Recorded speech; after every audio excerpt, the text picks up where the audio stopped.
Welcome, everyone. Today, we are diving into a seriously fascinating and honestly pretty chilling slice of American history. We're kicking off this explainer to unpack the bizarre folklore, the early psychology, and the absolute terror of America's ghostly highways.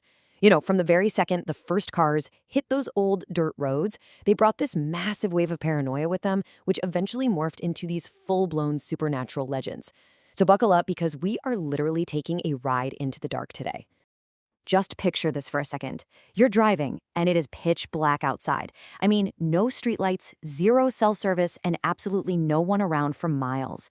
What actually waits in the darkness, out there on the country's most isolated roads? Is it just empty space? Or is there something else watching you from just beyond the reach of your headlights? To really understand this fear, we first have to look at the very environments that breed it. Okay, let's dive into this. Consider two of the most infamous routes in the US. These are basically the perfect incubators for modern highway horror. First up, you have Nevada's Highway 50, famously dubbed the loneliest road in America.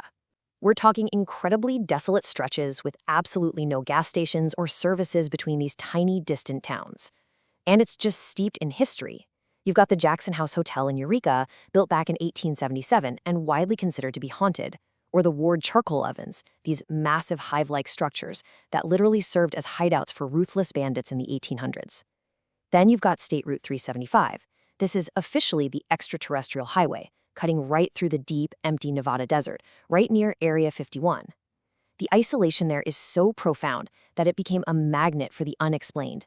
It even had the Black Mailbox, that famous desolate drop point where UFO seekers would gather, hoping to catch a glimpse of something otherworldly. The sheer physical isolation of both of these places sets the perfect atmospheric stage for campfire tales. But how exactly did the automobile turn these quiet stretches into sources of pure dread? Section 1. The Rise of the Automobile. Speed, Anonymity, and Paranoia. Before cars, rural travel was totally dictated by horses and train schedules, right? Communities were tight-knit, and the pace of life was just slow. But that transition to automobiles happened so incredibly fast. In 1893, the very first gasoline-powered car was road-tested in Massachusetts. Just 15 years later, in 1908, Henry Ford kicked off mass production of the Model T. Suddenly, affordable speed is in the hands of the public. But look at what happens next. By 1914, newspapers are flooded with reports of elusive, phantom bandits terrorizing towns. And by 1917, we have the fully formed supernatural legend of Ghostina, a haunted car. The technology was literally moving faster than human psychology could handle. It gave birth to a brand new kind of American folklore right alongside the assembly line. And here's the thing, initially these ghosts were actually flesh and blood. Check out this report from January 1914. A mysterious blue touring car running with no lights and no license plates invades South Minneapolis. Masked thugs hop out, mug a railroad man at gunpoint, and then just vanish into the night. The earliest phantom cars were completely real.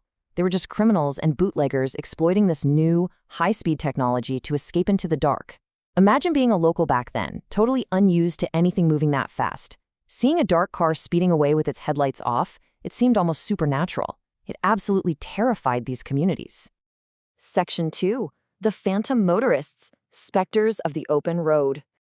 Now, what's really interesting about this slide is how quickly the public's anxiety about these anonymous roaring machines hit a tipping point. The legends took a hard, sharp turn into the wildly theatrical and supernatural. Look at this real excerpt from the Pittsburgh Gazette-Times in 1911 regarding an incident at a dangerous curve called Devil's Bend. A phantom machine with ghastly white headlights and a marrow-freezing siren was spotted at midnight.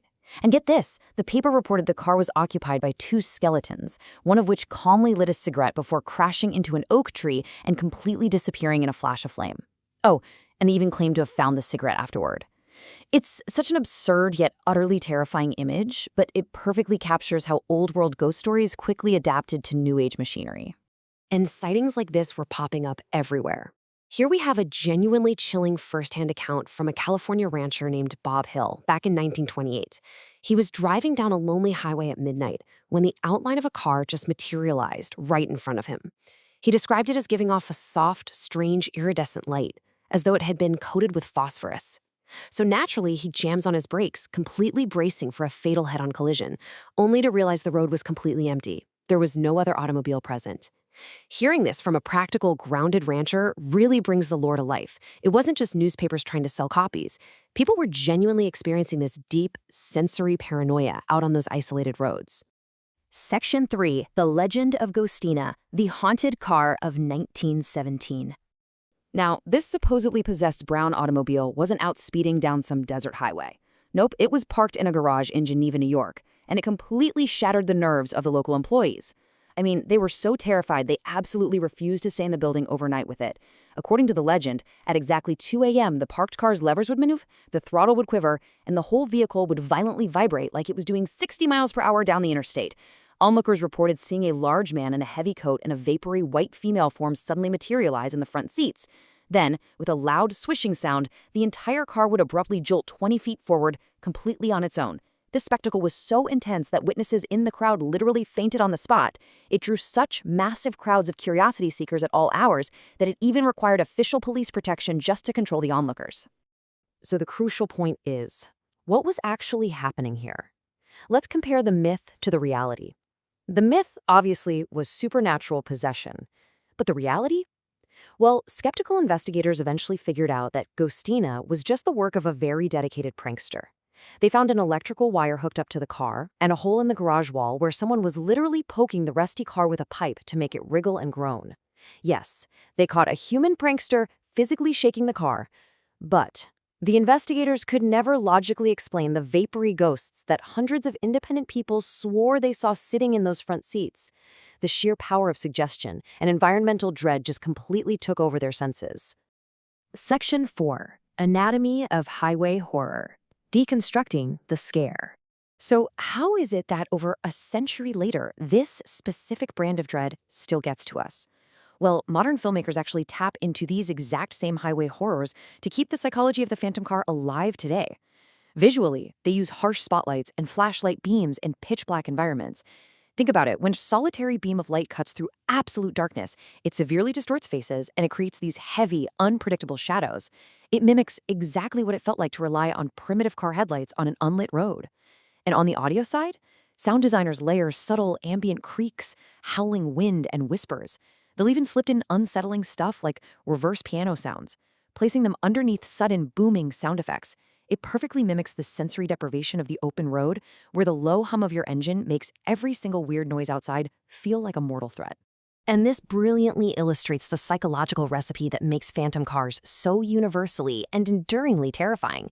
Let's be real, it is not just a ghost story. It's a complete sensory overload. First, you have the stark, blinding contrast of extreme darkness pierced only by your headlights. Then the inherent anxiety of anonymous, uncontrollable speed, that feeling that something moving that fast just can't be reasoned with.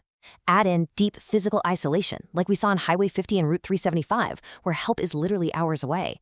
And finally, those disorienting, unfamiliar soundscapes where your brain struggles to make sense of the noise.